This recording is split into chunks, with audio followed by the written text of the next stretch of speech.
Why do you lose yourself in a relationship and how can you change it? Let's dive in.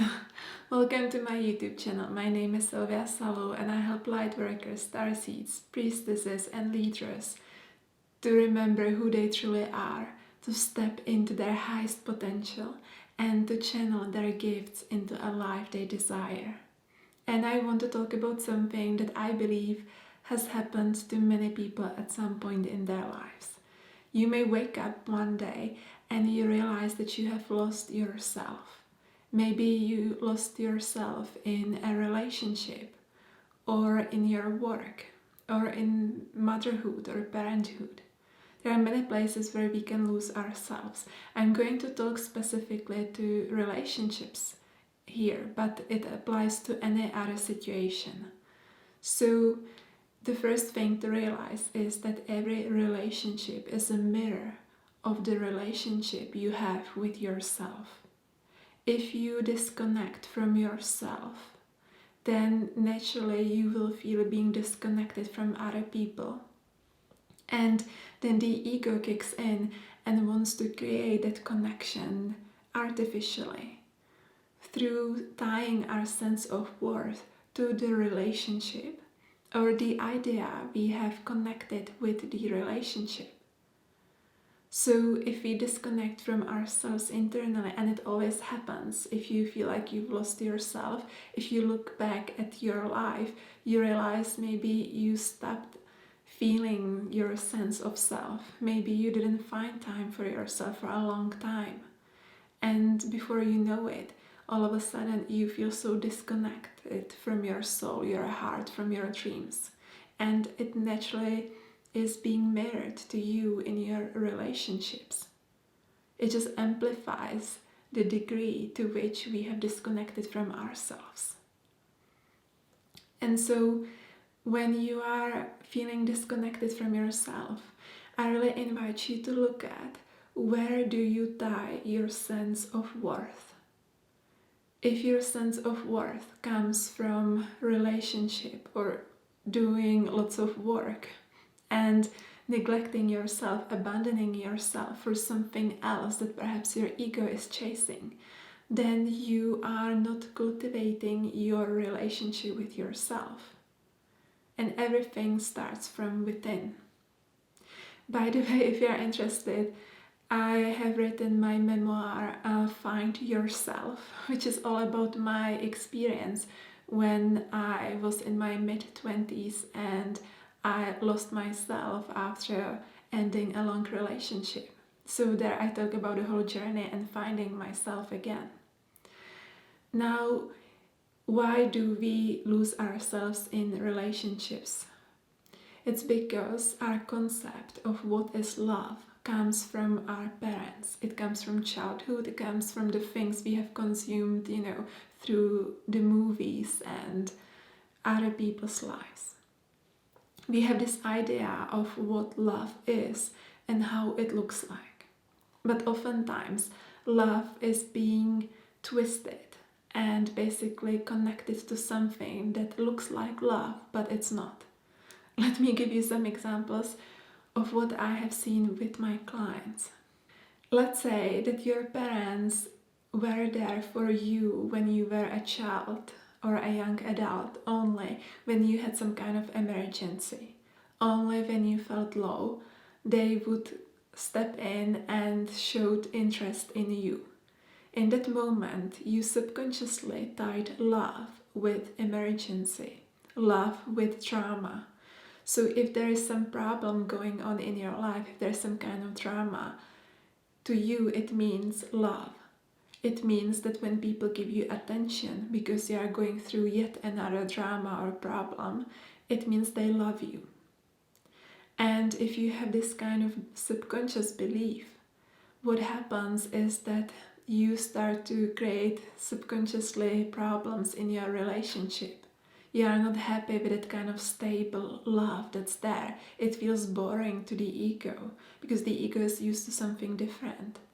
And so you try to subconsciously create unintentionally those problems within the relationship. And as a result, it disconnects you more from who you truly are, because you go more into the ego. Again, it happens subconsciously most of the times, but if this is the case, then really look at if you could change this belief, if you could change what you equal to love. Then another example is if the love is related to some form of control. Let's say that your parents showed you love only when you were obedient, or they gave you money only when you did what they wanted you to do. When you were a good girl, a good boy, they showed you love. If you have this kind of setting in your subconscious mind, then in your adult relationships, you may subconsciously put yourself into some kind of lower position because you are used to someone controlling you. When they control you, you feel like they love you, and you also feel like you show them, prove them your love, because you allow them to control you. I know it sounds really twisted when I say it out loud, but this is what's happening in the subconscious mind. So in this case, you could unintentionally create inequality between you and your partner. You may put them on a pedestal in your mind and think what they want, what they desire, what they need is more important than what you desire, what you need, and what you want. And so you put yourself into that lesser position, because in that way they can control you. Now, if you are in a relationship with your soulmate, they really don't want to control you. It makes them feel very uneasy. But if you are like unintentionally inviting them and creating those kind of opportunities and environment for it, then they maybe, criticize you, or they tell you what to do, or they start making decisions on your behalf while feeling irritated and you feeling disconnected because actually your heart is sad. This is not what you want. You are disconnecting from your true self even further, but yet again, that's what the ego is guiding you to do, because these beliefs need to be healed. Yet again, we have to change how we think love should be proven or shown, what love is. Would be equal to love. All these things need to be looked at if you keep losing yourself in relationships. Another example is if you never had like a healthy example of a beautiful relationship in your life, you may be afraid of commitments. You are afraid of losing freedom. But what you're subconsciously doing is that you give power to your partner over your emotions. There is someone who has the power to decide how you feel, who has the power to decide whether you are running away from something or not. So you unconsciously create this emotional codependency, and you can get triggered by someone else emotionally in order to maintain your freedom. Again, I know it sounds like strange to say it out loud, but this is what's happening at the subconscious mind. Because there is one part of you that would love to have that kind of healthy relationship, but again, it may be equal to pain or hardship, and you don't want that. But at the same time, you are not allowing yourself to follow what your soul truly desires, which is to have a healthy relationship. And so you're getting further away from who you are disconnecting from yourself. And you are losing yourself in that relationship because maybe you say things that you don't mean. Maybe you show yourself in the light that is not true to you in order to maintain that sense of freedom. Which is, by the way, not free, because you are a victim and prison of your past and of the other person. You are not fully expressing yourself. Another example is if you had to become a parent to your parents and you had to help them, do things for them, heal them, and again, being that good girl or good boy. And you were always used to being there for someone else since you were a child. If this is the case, your sense of worth and love may be connected to being helpful, useful, and yet again, if you enter a relationship with this belief, you're subconsciously showing up as a person who needs to be there for other people. You think that if you went alone for a 1 week holiday, that the world will stop rotating. You feel like your kids cannot be without you even for a second. You feel like your partner cannot be without you. You have to cook for them, you have to clean for them, and God knows what else. Everything stands on your shoulders. And no wonder you are losing yourself with this kind of belief, because this is not why your soul came here. Your soul didn't came here to be a servant. Your soul came here to express itself in a way that feels joyful and free, and to express yourself in creative ways. You are not here to tie your self-worth to being in service to someone else, because all this comes from a wounded place. There's a difference in being service to others when it comes genuinely from your soul. So I really invite you, first of all, to look at what you have learned in your childhood and what you have learned also later in your relationships. What do you subconsciously have linked with love and your self-worth? This is where to start, because these are likely the beliefs and the programs that make you lose yourself in a relationship in the first place. And now I want to offer you 7 tools how to find yourself again. So the first one is to learn to prioritize yourself. You really do come first. It doesn't mean that other people don't matter. They do matter. They will always matter. Everything is about relationships. But you are the foundation in your life. You do come first. Imagine this. I like to share this example in my Lightworker healing. You are the sun of your solar system, and there are many planets rotating around you. Each of those planets represents one aspect of your life. So there's a planet representing your spouse, another planet representing your children, other planet representing your friends, your work, your purpose, your health, all these things. And ideally, they should all rotate around the sun.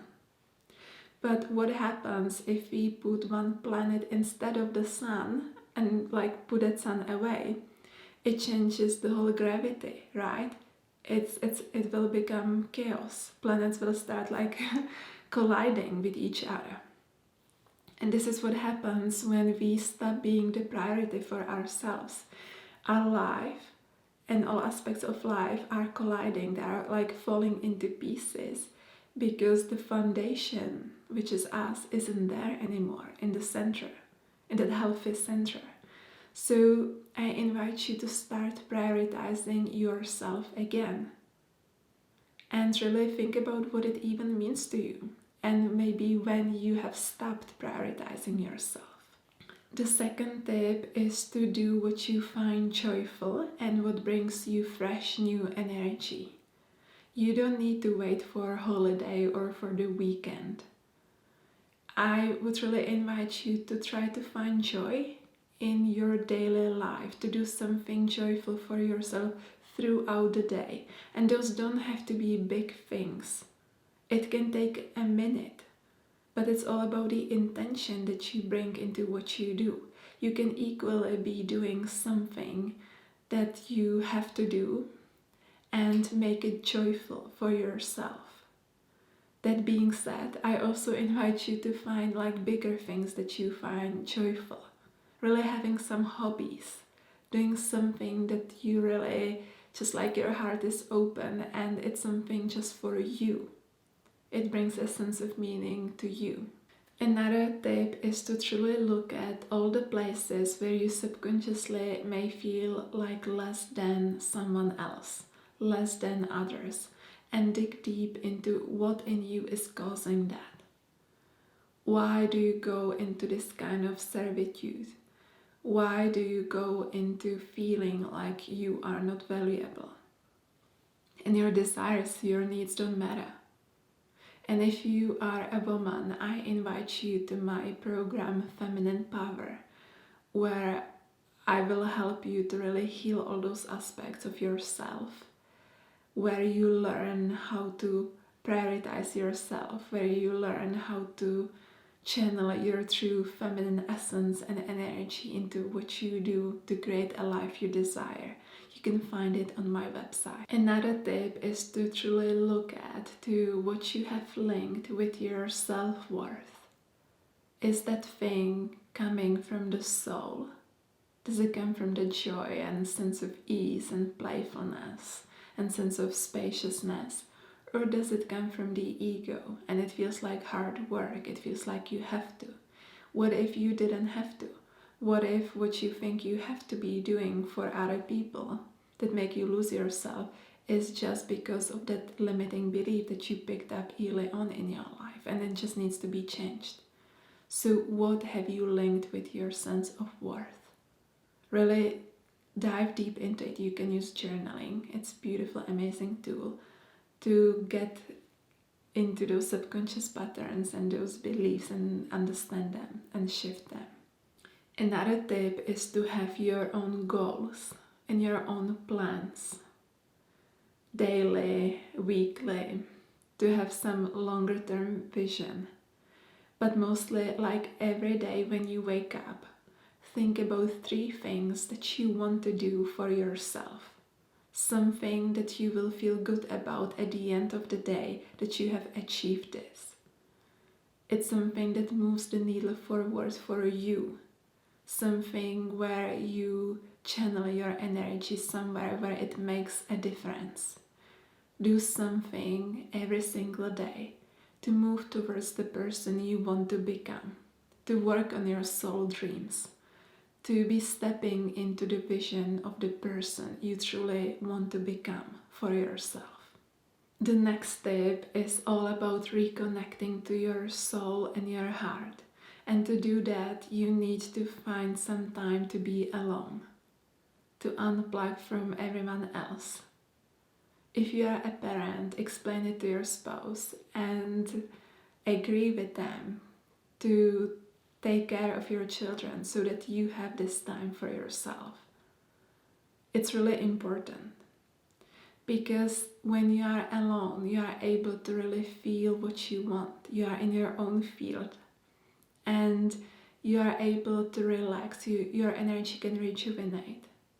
You are able to go within because, as I said, if you lose yourself in relationships, it's always because you have disconnected from yourself. So you need to reconnect. Even if you don't feel like spending time alone, even if you feel like the desire to take your phone and scroll social media, don't. Really spend that time with yourself. I know that we are all busy. We are all creating something, building something, and so on. But I can tell you, if you spend more time offline, you will be surprised how much more time you have, how much more intentional you can be. So spend that time to really feel connected to your heart again. Because this way, your soul and your heart can start guiding you again. You will start like being connected to yourself again. And you can learn to maintain this inside of that relationship. You don't need to leave a relationship to find yourself. You can find that freedom within the relationship. It's all about the connection you have with yourself. And the last step is related to it. I want you to look at who you are outside of that relationship. Who are you outside of your work? Outside of being a parent? Who are you on your own? Like what are you all about? Where is your soul guiding you in this life? What are your dreams, your desires? If you didn't have to worry about what your partner wants, what would you want to experience in this life? And if you are with your soulmate, if you are with the right partner, they will support you in this. They don't want the disconnected version. They fell in love with you because you were connected with yourself. And so You don't have to be so worried about like what everyone else wants and neglecting yourself. It's not me or them, it's both. But it starts from you. And you need to look at what brings you a sense of happiness. No one else can make you happy. You are responsible for that. So who are you outside of all those dynamics on your own? Who are you and what are you about? So I hope that you enjoyed this video, and if you did, please let me know in the comments below if you find it useful, and please like, share and subscribe to my channel, and I see you next time.